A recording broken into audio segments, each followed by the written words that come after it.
Tarikh 16 Jun merupakan barangkali satu debaran dan juga ada yang teruja untuk para pelajar SPM kita menerima keputusan mereka dan membawa kepada persoalan selepas itu. Hala tuju pendidikan selepas SPM, jadi cantik sekali dapat kita berbicara dengan dua tamu khas kita di studio pada pagi ini. Assalamualaikum, selamat datang Profesor Teknologis Dr. Nur Hayati Saad. Beliau merupakan penolong Naib Chancellor untuk Strategi Universiti Teknologi MARA. Tuan Muhammad Faizul Muhammad Ruslan, Pengarah Bahagian Pengambilan Pelajar Universiti Teknologi MARA. Saya kira sibuklah sekarang ni pejabatnya untuk persediaan ke arah pengambilan ataupun permohonan para pelajar. Apa antara mungkin Prof boleh kongsikan dengan para penonton, kepada para pelajar, penjaga, juga para pendidik, apakah antara jurusan ataupun pilihan yang ada kepada pelajar lepasan SPM ini, dan apakah barangkali ada satu trend baru dari segi jurusan yang mereka pilih sekarang ini? Okey. Basically dari segi pilihan keseluruhan banyak sebenarnya bergantung kepada keperluan semasa dan overallnya daripada pilihan matrikulasi itu sendiri, iaitu dan asasi. For example di UiTM sendiri kami menawarkan program asasi, 5 program asasi, iaitu yang melibatkan dari segi asasi sains, for example keperluan seperti perubatan, so kita ada asasi kejuruteraan, TESOL, teaching English as a second language, dan sebagainya.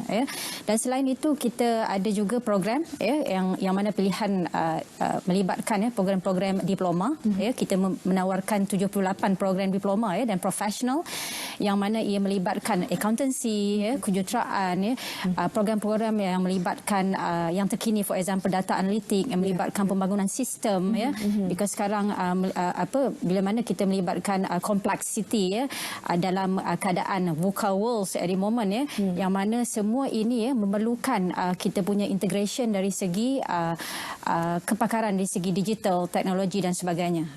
Dan selain itu pelajar juga boleh memilih, selain daripada itu kami juga ada menawarkan daripada preparation kepada diploma, kita ada juga program, sekiranya kurang tidak cukup syarat, so peluang kedua untuk mereka boleh meneruskan ke diploma. Dan juga lain itu SPM, STPM, STAM, untuk program Sijil Tinggi Agama Malaysia, dan juga keseluruhan di Malaysia ini banyak program-program di bawah LKA, dan juga preparation untuk overseas. Kita ada seperti kolej-kolej MARA dan sebagainya. So basically itulah keseluruhan I think opportunity pelajar-pelajar boleh memilih berdasarkan daripada track, sama ada track pantas, matrikulasi, asasi dan sebagainya, sehinggalah track kepada track yang dia punya masa itu agak panjang, seperti diploma dan sebagainya. Dari apa yang Prof Dr. Hayati sebutkan, begitu banyak pilihan, ia juga berbalik kepada soal keputusan yang dipersembahkan oleh para pelajar yang memohon. Pengalaman Cik Fazul bagaimana? Sejauh mana sebenarnya apa yang mereka pilih itu?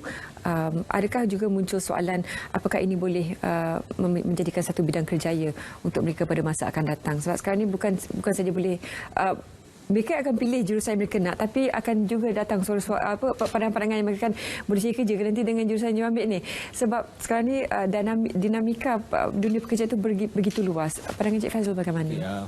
Pada pandangan saya, kita melihat sekarang ni situasi sekarang ni kita post pandemik, di mana kita lihat trend-trend sekarang banyak program-program yang lebih ke arah ICT, penjagaan kesihatan, dan kalau kita lihat pada demand sekarang ni, program-program seperti ini memang mendapat sambutan. Dan kalau kita lihat daripada segi pasaran pekerjaan, memang adalah program ni.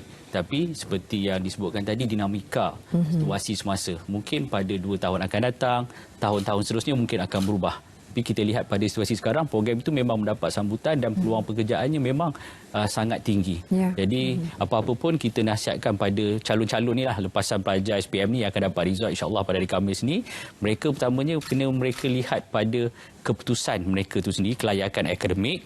Yang keduanya, minat mereka itu sendiri. Sebab yang penting dengan kelayakan akademik dan juga minat. Peluang pekerjaan itu akan bergantung. Dia dinamik. Dia akan berubah. Dan kita tak boleh cakap pada tahun ini peluang dalam bidang penjagaan kesihatan memang tinggi. Tak semestinya apabila mereka bergraduan nanti, peluang itu masih ada. Kita tak tahu. Jadi pelajar-pelajar ni harus dilengkapkan dengan soft skill yang perlu ada. Itu pandangan saya lah. Dari apa Encik Fazul sebutkan, Prof Dr. kadang-kadang ada juga situasi berlaku bila mana pelajar mahukan sesuatu yang lain. Tetapi bila dimasukkan dengan galakan/desakan ibu bapa, pemilihan jurusan itu juga menjadi satu dilema. Di mana peranan kaunselor kerjaya ataupun kaunselor pendidikan itu dalam UiTM sebelum mereka membuat sebarang pilihan? Okay, basically kita mempunyai, for example, program berterusan. Contohnya yang mana selepas ini kita akan ada program iaitu selangkah ke UiTM, for example. So kita menempatkan, of course, kita punya counselling kerjaya di situ bersama pakar-pakar daripada fakulti, yang mana untuk kita menerangkan kepada pelajar-pelajar untuk memilih program-program yang berada di UiTM dan sebagainya. Jadinya kita akan memberi nasihat-nasihat dari segi, of course, kita merujuk kepada latar belakang akademik, dan juga seperti mana Cik Faizal mention tadi, berkaitan dengan minat, cita-cita mereka, and at the same time kita akan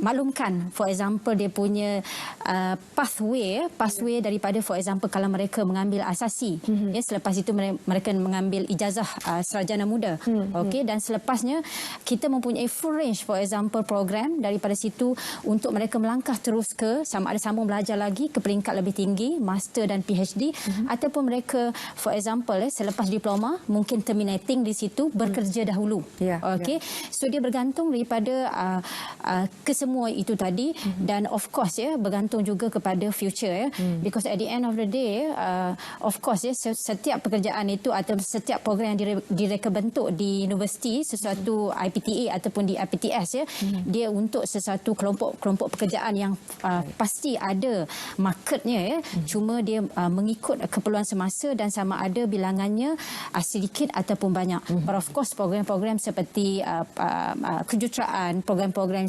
perkawanan, law, accountancy, yang itu yang banyak mendapat liputan lah, itu pun berdasarkan kepada market dan juga nature of the business itself, the movement of the world itself lah. Cik Fazul, dengan apa yang kita pelajari melalui situasi pandemik, 2 tahun, banyak industri yang boleh dikatakan terhenti ataupun lumpuh ataupun menjadi terhad. Digitalisasi ini menjadi satu aspek yang sangat tinggi. IR 4.0 merupakan satu topik yang diberikan penekanan yang sangat besar. Bagaimana UiTM lihat ini, trend ini dikenal pasti juga oleh para pelajar untuk lebih dekat kepada digital sekiranya berlaku lagi sesuatu yang di luar jangkaan kita? Okey, di UiTM sendiri kita memang equip pelajar-pelajar kita, bakal-bakal pelajar, di mana program-program yang memang kita susun ke arah IR 4.0 ni, digitalisasi, dan dari segi kuliah, perjalanan-perjalanan program semua memang kita digital. So sekarang ni masih lagi program-program yang dijalankan sesi kuliah di UiTM sendiri masih lagi ada hybrid. Masih lagi, jadi kita memang bersedia di mana sekiranya berlaku lagi perkara-perkara seperti ini, pandemik ini, pihak universiti memang dah well ready lah untuk persediaan bagi menghadapi pandemik. Hopefully tidak berlaku lah. Dan kita pun lihat pada trend pelajar sekarang ni memang mereka minat program-program berbentuk seperti ini.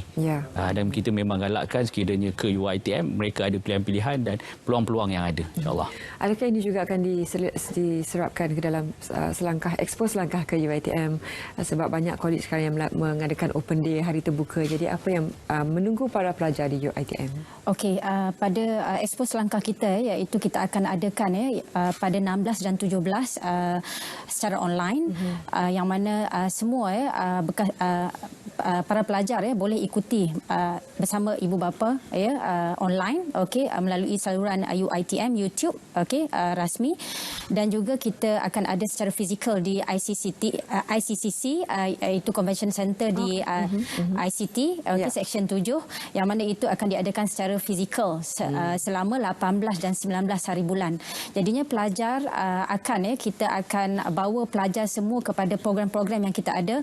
So keseluruhan UiTM mempunyai full range 518 program, daripada program asasinya sehinggalah program ke-pra-nya tadi yang saya mention, dan juga program-program untuk preparation ke overseas, A-level dan sebagainya. Jadinya pelajar-pelajar perlu mengambil peluang memahami program-program yang mereka minati, dan kita juga ada, for example, matching untuk semak syarat, yang mana bila mana mereka boleh lakukan sebelum sebelum hadir ke kita punya secara fizikal ataupun online, yang mana masuk dalam website kita, semak syarat. Jadinya dengan result SPM itu akan dimeshkan yang manakah kursus-kursus yang akan sesuai. Okey, dan after that juga kita akan propose lah, kita mau kepada caturkan kepada mereka sekiranya mereka masuk program ini, apakah possibility kerjaya-kerjaya yang mereka boleh mereka akan dapatlah at the end of the day. So kiranya it is more kepada SPM ini macam pelajar merancang apakah hala tuju mereka untuk di alam pekerjaan sama ada 3 ataupun 4 tahun selepas ini. Banyak sebenarnya pengacara RTM pun kelayakannya lain tapi jadi pengacara TV. Jadi sebenarnya persediaan pengalaman sepanjang bidang pengajian universiti itu merupakan satu persediaan untuk melangkah ke alam kerjaya. Apa juga bidang kerjaya yang diambil? Syarat kelayakan, Encik Faizul, ramai juga yang bertanyakan, tapi apakah ada satu syarat khas untuk secara umum yang boleh diberikan kepada para penuntut? Secara minima je syarat kelayakan bagi pelajar lepasan SPM. Untuk ke diploma kita hanya memerlukan 3 kepujian saja. Wajib kepujian bahasa Melayu dan lulus sejarah. Okey, itu untuk diploma program kita. Manakala untuk asasi 5 kepujian. Yang ini program khususlah untuk pelajar yang resultnya lebih baik. 5 kepujian, wajib kepujian bahasa Melayu dan lulus sejarah. Sejarah itu pentinglah. Dan memandangkan sekarang persaingan itu begitu hebat, Prof. Doktor ya. Straight A saja tak mencukupi kadang-kadang sekarang ni. Bagaimana untuk para ibu bapa juga yang menyaksikan Tumbuh Ramah ini memberi persediaan kepada anak-anak mereka supaya tampil dengan yang selengkapnya, bukan saja akademik yang cantik tapi juga aktiviti di luar?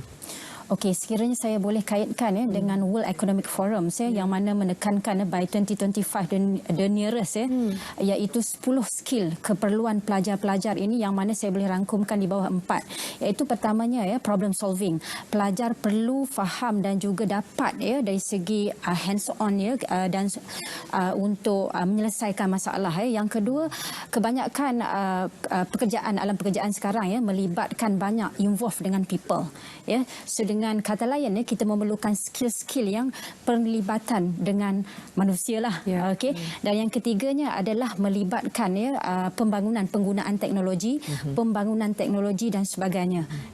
Dan juga akhirnya ia melibatkan what we call interconnectedness ataupun dalam bahasa Malaysianya kesaling hubungan. So it mean it's not only kita punya background of academic sahaja, tetapi pelajar-pelajar perlu ready. Jadinya kita mengharapkan bila pelajar memilih UiTM kita mempunyai pelbagai kampus keseluruhan 34 kampus. Pelajar mempunyai opportunity sebenarnya untuk bergerak ke tempat lain di dalam seluruh Malaysia sebanyak 34 kampus ini, yang mana pengalaman persekitaran yang berbeza itu dapat mampu basically membina jati diri pelajar yang lebih strong, yang lebih independent, so that it's not only semasa kita belajar saja kita berjaya, tetapi the most important thing bila pelajar itu mampu mencorak dia punya kehidupan in future. That one is the most important thing. Membentuk pemimpin pada masa akan datang. Kadang-kadang presentation pun menggigil nak. Jadi ini antara persiapan yang boleh dilakukan. Kita juga selangkah ke UiTM akan berlangsung bila exponya? Yang tadi tu insya-Allah 16-17 dan juga secara fizikal 18-19. So julung-julung kali kita buat 4 hari. So 2 hari secara maya dan 2 hari secara fizikal. So kita bagi peluang lah. Maya ni satu Malaysia boleh join. Baik, betul. Jadi peluangnya telah pun diberikan. Terima kasih kerana sudi bersama kami pagi ini. Selamat berjaya untuk anda akan mendapat keputusan tidak bagi apa juga keputusannya, terima dengan hati terbuka. Banyak lagi yang boleh dipetakan untuk kerjaya dan juga pendidikan anda.